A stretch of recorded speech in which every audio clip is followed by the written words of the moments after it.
The most popular new kid at the school cafeteria just might be kimchi, right? I mean, sriracha was hot last year. Kimchi's hot this year. This is kimchi in here. This is kimchi in here. But most importantly, this is kimchi going in here. So the first thing that we're starting with, kimchi is fermented, pickled, spicy Napa cabbage. And it's the backbone of Korean food. And what we want to do is we want to take a large knife and come straight down through the core of the cabbage. And the reason that I make that cut first is that I want to trim the end off, but I don't want to do it when it's big and rolling and I can risk injuring myself. So all I'm going to do is cut the offending part of that cabbage off. We've already trimmed some of the outer leaves. Some people make a little cut into their kimchi core to allow that to pick a little faster, especially when you've got a nice big one. Cuts into halves, cuts into quarters. Next thing that you want to do, wet my cabbage. You just need to touch it to the water, and the reason that we want to do that is that when we sprinkle it with salt, it'll start the curing process faster. I'm actually going to try to salt between every single possible leaf, and you can see if I'm holding onto this, how easy this is to do. The water is so important because it really helps carry the salt all throughout the cabbage.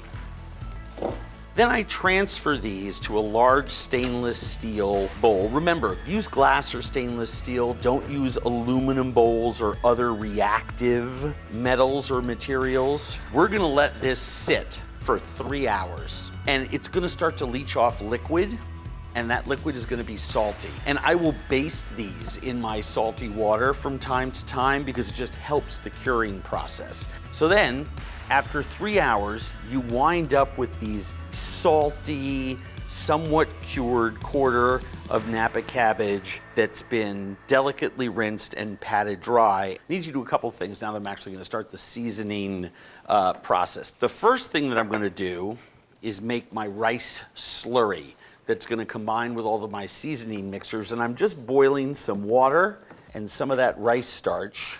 Give it a little whisk here. And I'm gonna boil it for about 10 minutes till it gets a little sludgy. And then I'm gonna add my sugar. Next thing that I wanna do is get out my big bowl that I'm gonna be working these cabbage quarters in. You kinda wanna roll pieces of this to stuff them into your jars. Cut off the core like that so that when it's mixed in its seasoning mix, they can be rolled up. I want to lay them carefully in there because when I rub them with my chili mix, I want them to stay together like a deck of cards. So while this starch is boiling and thickening, you can see it getting viscous. I usually let it boil around 7 to 10 minutes. I have this giant pickle jar. I fill this thing up to the best of my ability, and then I jar it later in individual, because you like to give some away, and that way you have it for the whole year, and you only make it once, which is kind of fun. All right, that has a couple minutes more to go. In our big mixing bowl, scallions, chopped garlic, carrot threads, some ginger slices, radish threads, minced onion, Chinese chives, also called garlic chives, fish sauce, and our Korean chili powder. So we put this in. This is the backbone of the kimchi, obviously. My favorite ingredient, Korean-style salted shrimp. And all I'm trying to do is get a 1/4 cup drained. And then that goes in here. You can see here that just those few tablespoons of rice starch in the water, cooking for 10 minutes at a gentle boil or strong simmer, has taken this from consistency of water to the consistency of heavy cream, maybe a tad thicker. And at that point, you stir in your sugar. I use brown sugar for this. If you can let this cool in the pot, or just whisk it over a bowl of ice. And all I'm trying to do is make sure it's warm or cooler, because you don't want to put hot liquid into these vegetables. We're not trying to cook them, we're trying to soften them. And between the sugar, the starch, the water, the enzymes in the vegetables, the chilies and the shrimp, we are going to have a stew of epic hazmat proportions. And I mean that in the tastiest way possible. Now, the most important part, and I do mean the most important part. I know people who do this with goggles on and safety glasses. So what I've learned is just to tilt this away and stand to the side. That's the easiest way out of habit to make sure that you don't pop something into your eye.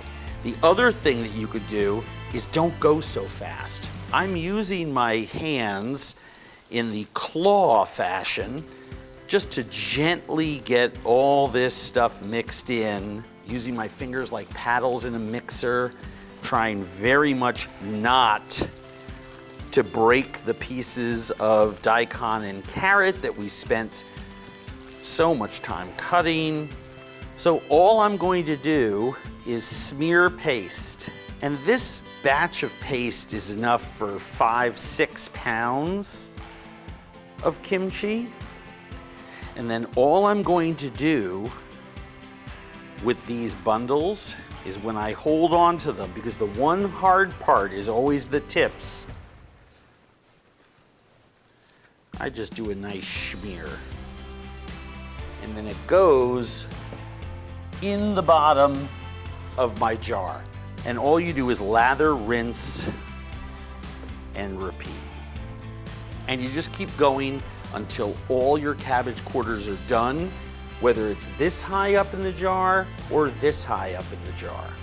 So then all this stuff on your board, the liquid that this is going to create, it's going to be quite something. So you just scrape anything extra, don't waste a pinch. You don't need to weight it down the way you would weight down other vegetable pickles. But you do need to make sure that nothing falls in. Put 1 or 2 folds of cheesecloth and a rubber band around that.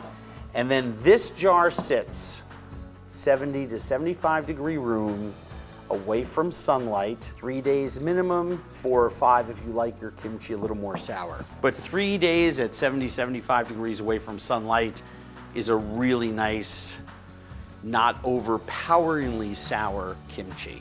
Once or twice a day, open this up and push my ladle down, and just push in a couple places. Number one, to put everything into the liquid, but also to release gas bubbles, right? We don't want lots of air pockets forming during this process. And you do want to taste your kimchi. You want to taste your product every day. Super crucial part of this process. Now, after 3, 4, however many days that you're curing, based on how sour you want your kimchi to be, you then take your heads out, again, with gloves, one at a time, and you just roll them and put them in a jar and refrigerate them. Now, this was stuff that we made last week. It hasn't been sitting around. It's cold, but look at how beautiful that quarter is. To me, that's just perfect food. You know, we laid it in a couple weeks ago, and now it's come out of the refrigerator perfectly fermented. It has that tart, sour kimchi smell that we associate with the best types of Napa cabbage kimchi.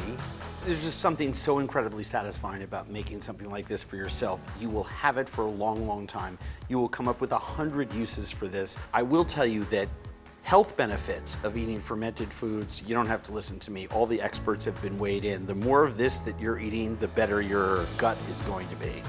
Save you a lot of money on those $7 gut shots at the juice bar. Crazy good.